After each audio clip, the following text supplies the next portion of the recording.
Սիրելի ռադիո լսողներ եւ ռադիո դիտողներ, Modus Vivendi-ն եք դուք լսում FM 106 եւ 5 հաճախականությամբ կամ մեզ դիտում եք լրատվական ռադիոյի գործարարալիքի թվային հարթակներում առաջին խոսափողի մոտ հաղորդման հեղինակ Արա Պապյանն է, երկրորդ խոսափողի մոտ Դավիթ Խումարյանն է, կարծես թե սա ամփոփող է մեր մոտ, պարոն Պապյան։ Վերջին տարիներին մենք միասին ենք զրուցում նորմալ հստակ օրակարգով, բայց աշխարհում մնացած ամեն ինչը փոխվում է։ Պարսկաստանին շարունակում ենք հետևել, ես ճիշտ ասած լավ չեմ հիշում, մենք երբ որ վերջի հաղորդմանը խոսեցինք Լարիջանին դեռևս կար, թե արդեն չկար։ Մենք որ խոսեցինք, հենց հաջորդ օրը իրան ինչպես արևմտայիններն են ասում, ոչ եւս արեցին։ Այո, ես դրանից հետո նայեցի արտգործնախարար Արարողջիի հարցազրույցը Ալ Ջազիրային, որտեղ հարցին, որ արդյոք ռեժիմը կդիմանա առանց Լարիջանի, Արարողջին շատ վստահ ասաց, որ մենք նույնիսկ կորցրել ենք Խոմեյնիին, եւ ռեժիմը դիմացել է, եւ որ Պարսկաստանը Իրանը ինստիտուցիոնալ երկիր է եւ մարդկանցից կախված չի, եւ որ Արարողջին ինքը պատրաստ է նահատակվել, եթե դա պետք է Իրանին։ Հավատում եք արդյոք պարոն Արարողջիին։ Նահատակվելուն հավատում եմ, կարող է նահատակվել, բայց խնդիրը հետեւյալն է։ Այո, նախորդ հաղորդմանը նշեցինք, որ իրենք հառաստիճան փոխարինողների կարգ ունեն եւ երկիրը ապակենտրոնացել են այդ ամբողջ կան։ Հիմա եթե խնդիրը դիմանալն է, այո, կարա մի քիչ էլ դիմանա, բայց գիտեք, օրինակ ՍՍՀ-ի կործանումը, որ իմ աչքի առաջ է տեղի ունեցել, այն չկործանվեց ոչ արտաքին հարձակումից, ոչ կադրերի պակասից եւ այլն։ Գիտեք, երկիրը երբ որ տնտեսապես թուլանում է եւ նույն կարծեք թե նախանշաններն էին նավթի գնի այն ժամանակ անկումներ, որը ՍՍՀ-ն հիմնական եկամուտներ եւ ինքը դրսից էր գնում ցորենը զարմանալ էր, որ Ռուսաստանը ամբողջ դարերով եղել է ցորեն արտանող, ցորեն նորմուսող եւ այլն։ Հիմա մենք տեսնում ենք, որ այո, Իրանը դեռևս ասենք դիմանում է, բայց խնդիրը հետեւյալն է, ինչ գնով եւ հանունին չի։ Մյուս կողմից նաեւ նախանշաններն ենք մենք տեսնում, որ դասալքությունը շատացել է արդեն իսկապես, այն ինչ որ այդ երևույթը չկար, հիմա կան դասալքներ շատ, հատկապես միջին սպայական կազմը, որտեղ եթե Արարողջին մյուսները պատրաստ են իրենց կյանքը զոհաբերելու հանուն Իսլամական Հանրապետության, միջին օղակը չի ուզում, որտեղ միջին օղակը մտածում է ավելի լավ է ես լինեմ, թե ինչ իշխանություն կլինի, առանձնապես տարբերություն իրենց համար չկա։ Իսկ դրանից ավելի ցածր, միջինից ցածր, այսինքն այն որ չարքա ժողովուրդը, նրա կյանքը վատացել է։ Եվ այստեղ պետք է հենց տնտեսական պատճառները նայենք։ Այո, եթե շատ լավ լիներ տնտեսական վիճակը Իրանի, կարող ենք ասել դիմանա։ Ես որ ասում եմ, որ ինչպես Թրամփն էր ասել 4-5 շաբաթ, որը գալիս է ապրիլի կեսերը, ինքնասեր հաղթանակի համար, այստեղ մենք երեն անգամ էլ չկարողացանք հստակ հասկանալ, որտեղ ինչ է հաղթանակը, որտեղ ըստ էության ռազմական կարողությունների ոչնչացումը կամ ջախջախումը կարելի է գնահատել հաղթանակ եւս։ Հիմա եթե իշխանափոխությունն այս էլ հարաբերական է, նախորդ քննարկման ժամանակ եթե հիշում եք, մենք Լարիջանին հենց ինչու անդրադարձանք իրեն, ասացինք սա մի կերպար է, որը քանտի փիլիսոփայությամբ է զբաղվել, որոշակի արևմտյան կապեր ունի եւ հնարավոր է, որ իր այդ բանակցող կողմը Կարծեք թե Իսրայելը մեզ լսում էր եւ արագ ոչնչացեց։ Ինչու, որպեսզի փակի Միացյալ Նահանգների հնարավորությունները ինչ որ համաձայնության գալու եւ հետ կանգնելու այս պատերազմը մինչեւ այսպես ասած հաղթական ավարտ հասցնելու, որտեւ Իսրայելի նպատակները ուրիշ են, Միացյալ Նահանգները ուրիշ։ Միացյալ Նահանգները կարող է քչով բավարարվել առանց իշխանափոխության, եթե Թրամփը լավ կարողանա փաթեթավորի եւ սա հաղթանակ ներկայացնի, եթե ասի եկեք պայմանավորվենք, ինչ է լինի, մենք պարտված չենք։ Բանը հիմա կընդունի ամերիկյան ժողովուրդը դա թե չէ, ուրիշ հարց է։ Բայց պատմության տալի որ որոշ տեղեր այդ գաղափարախոսությունն անցնում է։ Իսրայելի համար դժվար է, հատկապես Նաթանյահուի համար դժվար է։ Գիտեք, ինքը այնտեղ խնդիր ունի իր նկատմամբ դատական գործերը, իդեպ ես այն օրը լուր կարդացի, որ այն դատավորը իրավոր գործերով զբաղվում վթարից մահացել է։ Բառացիորեն օրեր է։ Այո։ Էլի, շատ տարօրինակ այո, միշտ տարօրինակ մահեր է լինում, այսինքն եւ այլն, այսինքն կա ներքաղաքական պատճառներ Իսրայելի ներսում եւ նաեւ արտաքին քաղաքական պատճառներ, որը մենք հասկանում ենք։ Այնպես որ ես էլի մնում եմ այն տեսակետին, որ ինչքան շուտ իշխանափոխություն տեղի ունենա, այնքան Իրանի եւ Իրանի ժողովրդի համար լավ, որովհետեւ եթե սա ձգվեց, ուրեմն հաջորդ փուլն է գալու։ Հետո էլի հաջորդ փուլն է գալու, սա անընդհատ այնքան է շարունակվելու, մինչև Իրանը լրի որպես պետություն ջախջախվի, իսկ մեզ պետք չէ որպես Իրանը պետություն ջախջախ, մեզ պետք է որ լինի այդ իշխանափոխություն։ Հիմա տեսեք, ամենակարևոր հարցը, մենք դեռ չգիտենք, միգուցե եթեր գնալուց ինչ որ բան ավելի կստակեցվի, Թրամփը, եթե հիշում եք, 48 ժամվա, այո, Հուրմուզի նեղուցը բացելու համար վերջնագիր էր ներկայացել եւ ասել էր չբացեք, վատ կլինի կռմբակոծենք այնտեղ։ Ուրեմն սա մասնագետներն են ասում, որ ասենք Իրանում կա մի կետ, որը հիմնականում անունը չեմ հիշում, այդ գազի վերաբաշխման եւ այլն, կարճ ասած այդ կետի ոչնչացումը կբերի նրան, որ 3.5 առնվազն կզրկվի գազի մատակարարումից։ Նույն ձևի, եթե խարկ կղզին գրավեն, նավթի արտահանումից եւ այլն։ Հիմա Իրան իր նավթը արտահանում է եւ դա ստեցան դրան չեն խոչընդոտում ամերիկացիները, ինչու չեն խոչընդոտում։ Նախորդ անգամ էլ ասացինք, որովհետեւ նախ որպեսզի Իրանի ժողովուրդը իրենց դեմ չտրամադրվի, երկրորդն էլ խոչընդոտել նշանակում է աջակցել, որ նավթի գները բարձրանան, որը կազդի Ուկրաինա Ռուսաստան պատերազմի վրա, որտեղ Ռուսաստանը օգտվում է այս պատերազմի նավթի գներից։ Այնպես որ ես կարծում եմ ընթանում է այնպես ինչպես պիտի ընթանար, բայց կրկնում եմ հիմա եկե հասել են մի փուլի, որից հետո արդեն պիտի ներքաղաքական խնդիրները լուծվի, որտեղ ռազմական խնդիրները մեծապես լուծված են։ Այս իրավիճակը, պարոն Պապյան, բերում է նաև նրան, որ կարծես թե սկսում են հստակեցվել համագործակցության պայմանները Եվրոպայի եւ Միացյալ Նահանգների։ Նախագահ Տրամփը կոչեր արել եվրոպական երկրներին եւ ոչ միայն եվրոպական, բոլոր այն երկրներին, որոնք օգտվում են նեղուցից, աջակցել ապաշրջափակմանը, եվրոպական երկրները ասացին, որ իրանք դրանով չեն զբաղվելու, որ սա իրանց պատերազմը չի, ինչից Տրամփը վիրավորված էր։ Արդյոք հետևանքներ լինելու են սրան։ Նու մասնակի հետևանքներ կլինեն, բայց ըստ էության, գիտեք, ես մի տարօրինակ բան ասեմ, որ այս երկու պատերազմից, այսինքն Ուկրաինա, Ռուսաստան կամ Ռուսաստան-Ուկրաինա եւ Իրան, Միացյալ Նահանգներն ու Իսրայել, քաղաքականապես ամենից օգտվողը Եվրոպան է։ Ինչու՞։ Որտեւ Եվրոպան հայտնվել էր մի տեսակ թմբիրի մեջ եւ իր ամբողջ պաշտպանական համակարգ անվտանգությունը տվել էր ուրիշներին, ասած հիմա մոդայիկ բառով outsource էր արել ամերիկացիներին, արտապատվիրակել էր։ Հա, եւ մտածում էր, որ ամեն ինչ լավ է, ինչ ա եղել, այսպես ապրում ենք, ինչից ծախսանենք եւ այլն։ Եվ առաջին ահազանգը հնչեց Ռուսաստանի հարձակումը Ուկրաինայի վրա։ Եվ եվրոպացիները հասկացան, որ եթե Ուկրաինան չդիմանա, իրանք դիմացողը չեն, որտեղ իրանք չունեն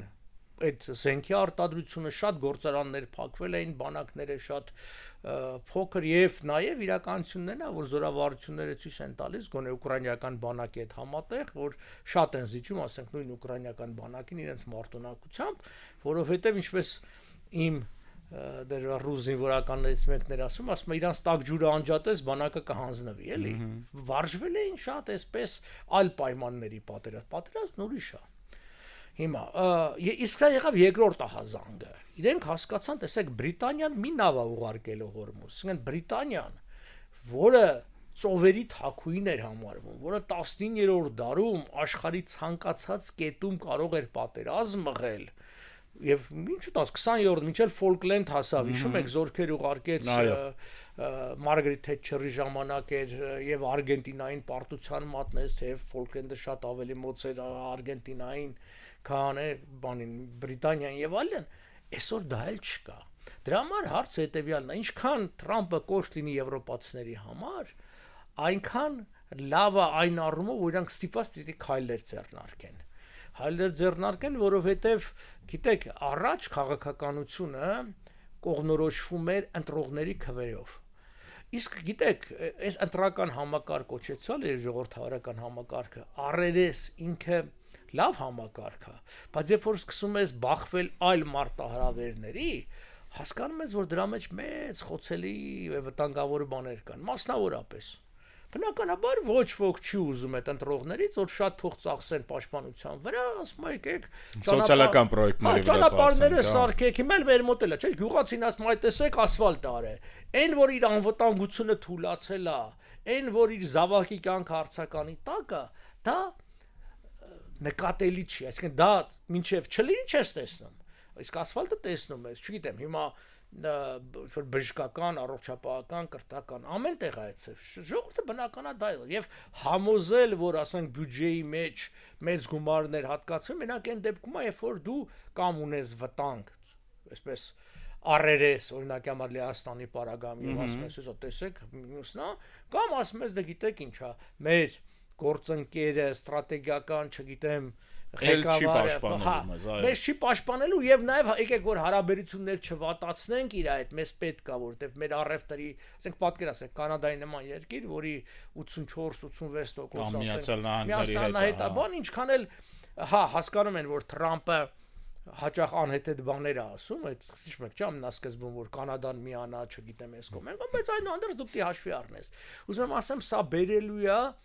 չեմ ասի վերազարթոնքի կարող եմ ասեմ քնից արտնացման թե հետո ինչ քայլեր կանեն ուրիշ է բայց ամեն դեպքում իրանք արտնացան Քանի որ Եվրոպայի մասին խոսեցինք պարոն Պապյան մի փոքր էլ մեր մասին խոսենք եվրոպացի լուրջ պաշտոնյա էր Հայաստանում երեք այսօր կասը հա կաս ճիշտ եմ ասում ազգանունը այո եվրոինտեգրման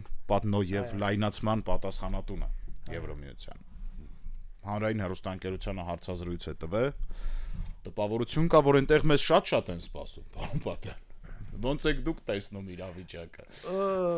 ես տեսնում եմ սա հերթական քարոզչական քայլ որովհետև գիտեք ի վերջո Եվրամիության անդամակցությունը ունի տարբեր չափորոշիչներ որոնցից մեկը այսպես ասած կոպենհագենյան չափորոշիչներն են որը որոշակի տնտեսական, իրավական եւ այլն պահանջներ է դնում։ Այսինքն մենք շատ հեռու ենք դրանցից։ Հիշեցնեմ ձեզ, որ դեռ որ Եվրոմիությունն էլ չէր կոչվում, Թուրքիան 61 թվականին դիմել միանալու եվրոպական համայնքին եւ առ այսօր չի կարողանում իրականացնել այդ։ Հիմա գիտես, մեզ կարող է սպասացնել եւ միշտ էլ այդպես է։ Կտրուկ չեն մերժում որևէ մեկին։ Գիտեք, սովետի ժամանակ մի հատ խաղ կար կոչվում էր սպորտ լոտո։ Դա շահումաներով խաղ էր պետության հետ։ Պետությունը այնպես էր անում, որ դու անընդհատ ինչ որ մոտ լինես շահելուն, բայց չշահես։ Բայց միշտ մոտ լինես, քեզ թվա հեսա, հեսա, գիտես, մի գիծել, մի բանել բան։ Հիմա այդ ծև են անում։ Նայեք, մենք Եվրոմիության համապատասխան որևէ բանով չենք համապատասխանում եւ գնալով անկում ենք ապրում։ Մարդու իրավունքներով անկում ենք ապրում նույն ակադեմիական եւ այլն հիմա նաեւ անվտանգային խնդիրներ կա դու չես կարող Եվրոմիության անդամ լինել անդամակցելով Եվրոմիության չասենք թշնամի գոնե հակառակորդ միության այդ անդամներին չի լինում մենք եւ տեսանք որ դա այդքան հեշտ չի եկել էր խոսացել էր ասել սպասում ենք հա լավ այլի սպասեն էլի բան կան այդ այդքան հեշտ չի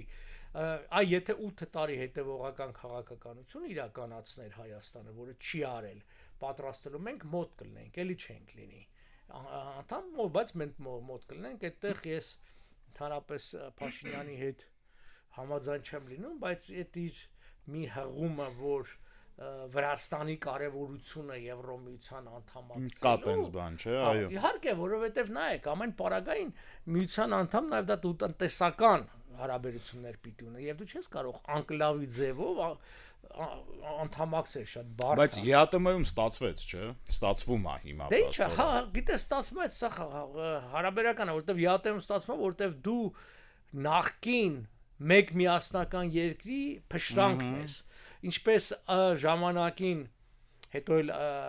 Պուտինը ձաձևակերպեց բանի ԱՊՀ-ի մասին էր որ ԱՊՀ-ն դա ավելի ոչ թե միասնության, որ ասում են այն միավորվում ենք, այլ քաղաքակիրթ ապահարզանի գործիք է։ Այսինքն դու բան, հիմա նույնը ես ԵԱՏՄ-ն, այն 5 հո կապերի մի տեսակ ավելի թուլացում է, թեև պիտի ես այլ նշենք, որ վերջի 2-3 տարում թեև Նիկոլ Փաշինյանի բոլոր հայտարարությունները որ գնում ենք դեպի Եվրոպա, մեր տնտեսական խորացել է իհարկե, խորացել է Ռուսաստանի եւ հետ։ ասենք որ շահելել ենք այդ հարաբերությունները։ Շահել ենք, դա շահել։ չասած հետեւյալն է, որովհետեւ իրողությունն է փոխվել, այսինքն Ռուսաստանը օգտագործում է Հայաստանը որպես պատժամիջոցները շրջանցելու տրանզիտային երկիր, այո, ճանապարհ եւ այլն։ Հետեւաբար էլի գալիս ենք տան, որ ես ինչի հետ օրինակը վերեցի, որ քաղաքական ցանկությունները ուրիշ են, գետնի վրա հաճախ իրողությունները ուրիշ է լինում։ Առանց վիզաների ռեժիմ, պարոն Պապյան, հայ ժողովրդի վաղեմի ցանկությունը ըստ ձեզ լինելու է թե չի լինելու մոտակա տարիներին, այս տարի կամ մյուս տարի։ Այս տարի չի լինի, գուցե եւ մի երկու տարուց կարող է լինի, կախված է շատ բաներից։ Դա ինչ որ քայլ առաջ է դեպի Եվրոպա, թե չէ, ոնց է կարծում։ Այսինքն դա քաղաքական ժեստ է, թե ամեն դեպքում տուրիզմի խրախուսում է։ Վրաստանն էլ ուներ մի շրջան։ Հիմա էլ ունի։ Դեռ չեն, սպառնում են, բայց չեն հանում։ Առավել եւս։ Հիմա կարանք ասենք, որ չգիտեմ, հա լավ է, որ լինի, դա լավը շատ հարաբերական է, որովհետեւ տեսեք, սպառնալիքներից մեկը մենակ այն չի, որ ինքը սկսել է դեպի Ռուսաստան թեքվել, սպառնալիքներից մեկը այն է, որ Վրաստանի քաղաքացիները, ես վստահ եմ Հայաստանի քաղաքացիները եւս խախտելու են վիզայի ռեժիմը, եւ խախտելու են massայաբար։ Այսինքն ինչ եմ խախտելու, իրան գնալու են տուրիստական որպես այդտեղ սահմանափակում կա, էլի ընդհանրեն երկիր կա, որ օրերի սահմանափակում կա, 90 օր աշխատելու իրավունք չկա եւ այլն, գնալու են, խախտելու են, անելու են։ Մենք գիտենք դա։ Իրենք էլ կամ աչք են փակելու, եթե պետք է լինելու, ինչպես Վրաստանի պարագային, բայց երբ որ պետք չի, ասենք նույն Վրաստանի պարագային, որ սենցրի բան կա, տեսեք, այս ամբողջը կա։ Գիտեք, ամեն պարագայում դա լավ է, որովհետև ավելի լավ է մարդը ոնց ասած գնա տենա հասկանա, որովհետև կա նաև չափազանցված եւ ոչ ճիշտ պատկերացում շատերի մոտ այդ նույն Եվրոպայի եւ Արևմուտքի մասին, որովհետև միշտ գիտեք հաջողության պատմություններն են մարդկանց ականջների վրա նստում, այս ինչը քնած, բան տեսեք, այս ինչ հասկանալի է, բանա, բայց որ շատերը ձախողել են կամ իր այդ նույն դժվարությունները այնտեղ բնական է, եւ այստեղ ուրիշ խնդիր կա, ես շատ եմ նման մարդկանց հետ շփվել, որոնք հայաստանցի են, ապրում են դրսում, հաջողությունների են հասել եւ այդ մարդիկ կոնկրետ տնտեսական խնդիր ու բողոք չունեն, բայց արդեն այդ պարագան երբ որ ոնց ասած ապահովում ասում ոչ միայն հացիվ, երբ որ հացի խնդիրը լուծում են, իրենք արդեն հայտնվում են հոգեբանական այլ վիճակի մեջ եւ այլն, եւ այդ դժվարությունը կա, բայց բնականաբար երբ որ ասում ես ոչ միայն հացիվ, ամեն պարագայում նախ եւ առաջ հացիվն է, հետո էլի ոչ միայն, ուրեմն այդ հացը կա որ լինի ոչ միայն։ Դա համար ինչքան մեր երկրի վիճակը բարելավվի տնտեսական առումով եւ նաեւ արտաքին պատերազմական վտանգը կչանա, այնքան արտագաղթը կրճատվի, բայց դա շարունակվում է, մենք գիտենք։ Դեռ շատ ժամանակ կա մինչև այդ։ Գիտեք, ես մի խոսք էլ ասեմ, միշտ եղել է արտագաղթ եւ կլինի Ֆինլանդիայից անգամ արտագաղթ կա, էլի ես հիշում եմ դեսպանի հետ էի խոսում, տղաներ եկել մի արդով հանդիպել էինք, ասի Հելսինկի բան, չասես ես Լոնդոնում եմ ապրում, ինչ Հելսինկի գյուղ է, ես Լոնդոնի նման։ Հիմա ուրիշ բան է, երբ որ ինքը բանկիր է Լոնդոնում, ուրիշ բան է, երբ որ ինքը ջութակար է, գնում է մեծ օրկեստրում նվագում, այդ հասկանալի է։ Անընդունելի է, երբ որ ասենք գյուղացին է արտագաղթում, երբ որ սովորական մարդը, հասկանում եք, սա երկրի համար առնակամ լինել է, որտեղ իրանք են երկիրը պահում։ Իսկ այն որ ինչ որ մի մտավորականության մի բարակ շերտ ժամանակին Մոսկվայի էին գնում, իր բոլոր թերություններով անդրց եկեք ընդունենք, որ եթե ասենք Բաբաջանյանը, Արնո Բաբաջանյանը, ասենք Երևանում մնար, չգնար Մոսկվա,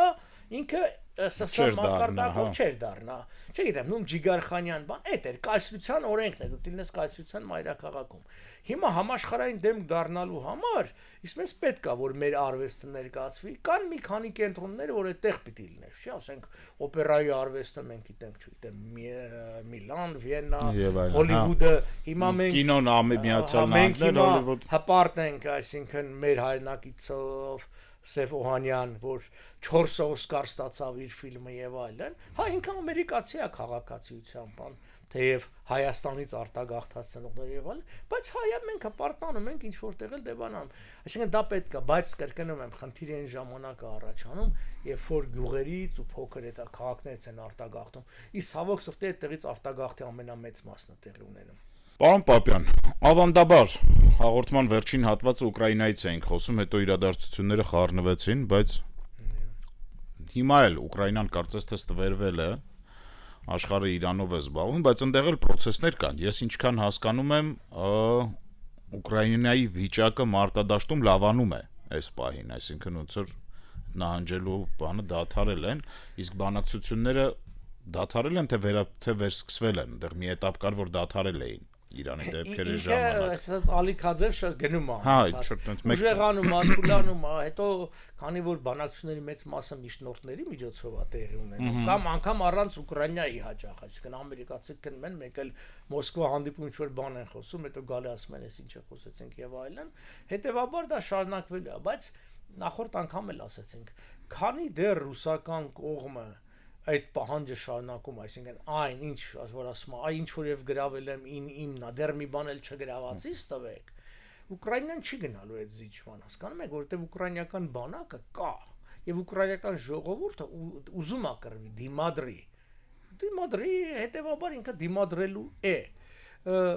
Այստեղ հարցը ավելի, այսպես ենք, արտաքին մեծ խաղացողներինն է, իրենք ինչքանով կուզենան արագ էս պատերազմը ավարտել, թե ոչ եւ ինչ ելքով, թե չէ ուկրաինացիները պայքարել են։ Այստեղ շատ հետաքրքիր այն իրավիճակը փոխկապակցված է այն առումով, որ ես էլի արդեն այստեղ ունեցել, որ այս երկու պատերազմներն էլ ըստ էության ածանցյալ է ամերիկա-չինական հակամարտությունից։ Ռուսաստանը այսօր կա, վաղուց տարիների վեր եմ ասել, շնորհիվ Միացյալ Նահանգների, որտեղ Միացյալ Նահանգները չեն ուզում Ռուսաստանը տրոհվի, որտեղ Ռուսաստանը լուրջ վտանգ չի Միացյալ Նահանգների համար, ոչ ռազմականապես, ոչ տնտեսապես, դա վտանգ չի, տնտեսապես ընդհանրապես վտանգ չի, ռազմականապես էլ առանձնապես մի բան չի, անգամ այդ իր լուրջ կասկածներ կա իր ատոմային զենքի առկայության վերաբերյալ, բայց Ռուսաստանի թուլացումը,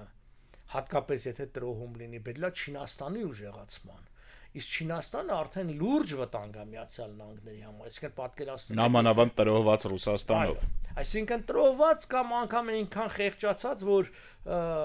այսօր էլ Չինաստանը հսկայական հումք է ստանում եւ գիտենք, որ ամբողջ տարածաշրջաններ 100 տարով վարձակալել է։ Իսկն ինքը ոչ թե հանք է գնում կամ բան, ինքը այսքան 1000 քառակուսի կիլոմետր ու գնում է, գիտեք, այդ մի տրանշով գնում է, ասենք Հայաստանի չափ տարածք, դեռ ավելի մեծ։ Այդ ինչ որ տարածքը տեղը ինչ կգտնեմ իմանա տարբերակով, դու այսքան ինչ որ տոկոս կստանաս այդ տարբերակով։ Հիմա պատկերացրեք Չինաստանի այս հսկայական մարդկային ռեսուրսին, Չինաստանի այս տեխնոլոգիական առաջընթացին, գումարվի անսահման քանակությամբ հումքը, այո։ Իսկ դա է իրեն խեղճացնում։ Մենք ասացինք, չէ, որ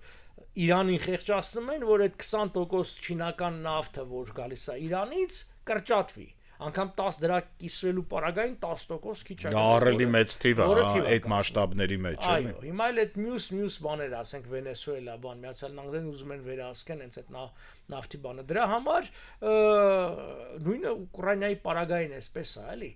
Ռուսաստանը պիտի այնպես պարտվի, որ չբերի երկրի տրոհմանը, ինչպես Իրանի պարագայում։ Իրանն էլ այնպես պիտի պարտվի, որ չբերի տրոհմանը, որտեվ ոչ Իրանի, ոչ Ռուսաստանի տրոհումը, ես չեմ կարծում, որ Միացյալ Նահանգներին պետք է։ Իրանի մասով դա հնարավոր է, պարոն Պապյան։ Մենք սկզբում խոսել ենք դրա մասին։ Ես գիտեք, կոնֆլիկտի սկզբում խոսել ենք դրա մասին։ Ամենասկզբից էլ իմ տեսակետը եղել է, որ ոչ, հնարավոր չի, որտեվ այդ ավելի շատ ուռճացված է, այսպես որոշ ծախու ռուս փորձագետների եւ ադրբեջանցիների կողմից, երբ որ դու խոսում ես այն մարդկանց հետ, ովքեր երկրի ներսում են, էլ չեմ ասում տարիներ առաջ ես եմ շատ առիթներ ունեցման, իրենք այդ բանը չունեն, այսինքն ոնց որ ասած, ինչ անեն, այսինքն ադրբեջանցից անկախանան գնան Ալիևի էմիրությանը միանան, իրանց ինչին է պետք, այսինքն եւ իմ դեպ ասեմ, այն ժողովուրդը, որ ապրում է Իրանին, այս վերջերս էլ մեկին խոսացնում են, շատ հետաքրքիր էր Գերմանիայում ապրում, եղել է շահի դեսպանի որդին, որը լավ կրթություն ու լավ կապեր ունեն, իսկ գոնեղումները, ինքը ասում էր հետևյալը, որ Իրանի ժողովուրդը, թվում նաև Իրանի թուրքախոսներ, իրենք թուրքազաբան են ասում, իրանք ադրբեջանցի չեն ասում, ադրբեջանցիներն են։ Իրաց մոտ աշխարհագրական դիրքն է, այո, այդ համայնքում ապրողը ադրբեջանցի է։ Ինչպես եղել է ՍՍՀ-ում։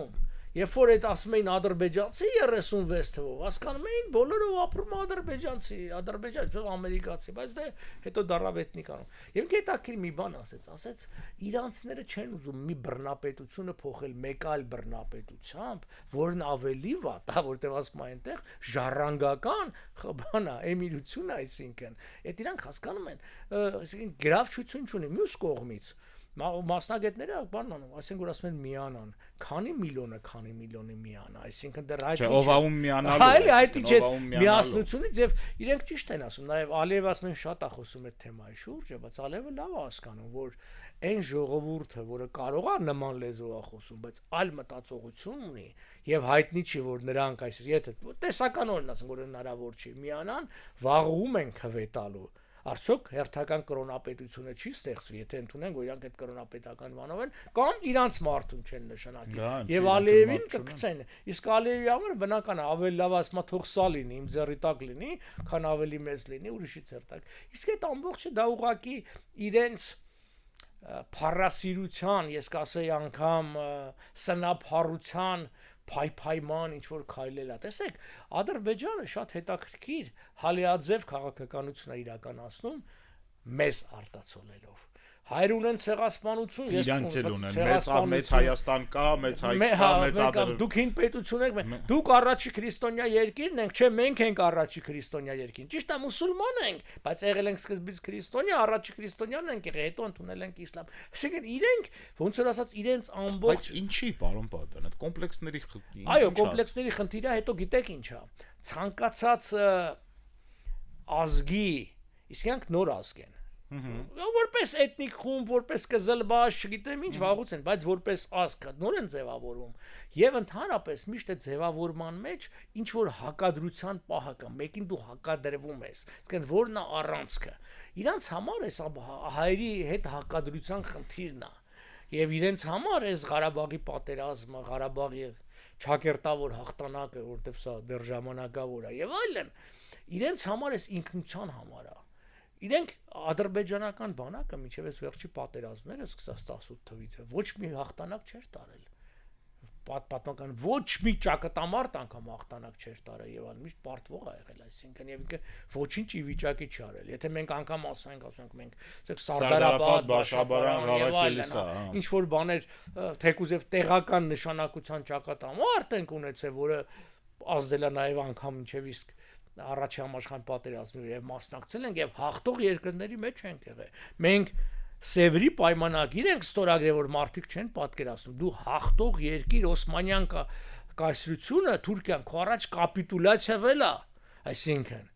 դրա կարևորություն չեն հասկանում։ Ադրբեջանը նման բան չի ունեցել։ Դրա համար հիմա իրենց համար այսպես հակադրվելու բանով է եւ դա իրենք անում են կրկնօրինակ միան ճանապարհով, ամեն ինչ ստեղծում են, ինչ որ հայերը արել են, ուրեմն այդ բանը պիտի կրկնեն։ Շարունակելու ենք հետևել, սիրելի ռադիո լսողներ, մյուս շաբաթ նորից հանդիպելու ենք։ Հուսանք, որ քիչ արյուն կլինի, պարոն Պապյան, այդտեղ ուրիշ բան չկա։ Արյունը քիչ կլինի, բայց տնտեսական եւ ռազմական կորուստները շատ կլինեն։ Այսքանը քիչ արյուն լինի, շուտ հանգուցալուծում լինի, մեզ համար երևի թե ամենակարևորը ստաբիլ Իրանն է, պարոն Պապյան, չէ՞։ Իհարկե։ Այսքանը շարունակեք մեզ լսել FM 106 եւ 5 հաճախականությամբ հետաքրքիր է լինելու։